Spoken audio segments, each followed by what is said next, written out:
سلام دوستان، اومدم توی این مارکت که خیلی باحاله براتون ریویوشو میگیرم و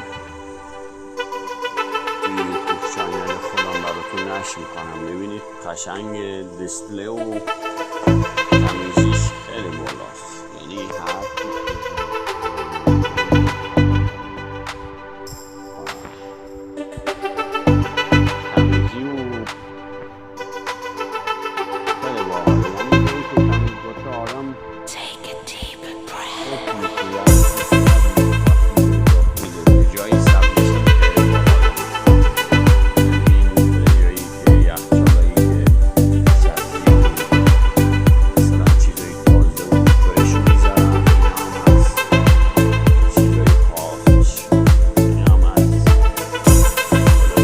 انرژی باف و ایناست.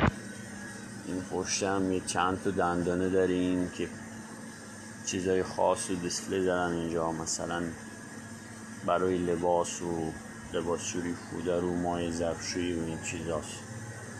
و بعد این طرفیشو به نگاه بندازین. هر کی گفت که تمیزه برامون کامنت کنن، اونایی که دوست ندارن بگن تمیزه بگن تمیز نیست برامون کامنت کنن، کجاش مشکل داشت ما همونجا رو درست کنیم. ببین خیلی باحاله، خیلی فره، هر دندانه رو نگاه فر هر چی سر جاش، خوشگل و خوش فرمه. و اینم از چپسا که هنوز دیگه بعضی دندانه چپساش چیز خالیه. و اینم یه چیزی جالبه که میخواد فول بندازین اینجا، مثلا یک میاد بیرون، حالا یه آدامس چنگم به قول خود. اینم یخچالی چیزه، فردری چوکلت و انرژی بار بوم و نگاه باحاله. اینم این طرفش. ایران خوب صادرات داره ولی خدا وکیلی کیکای خوشفرم میسازن، طعم خوبم دارن، کیفیتش بالاست، دم ایران گرم.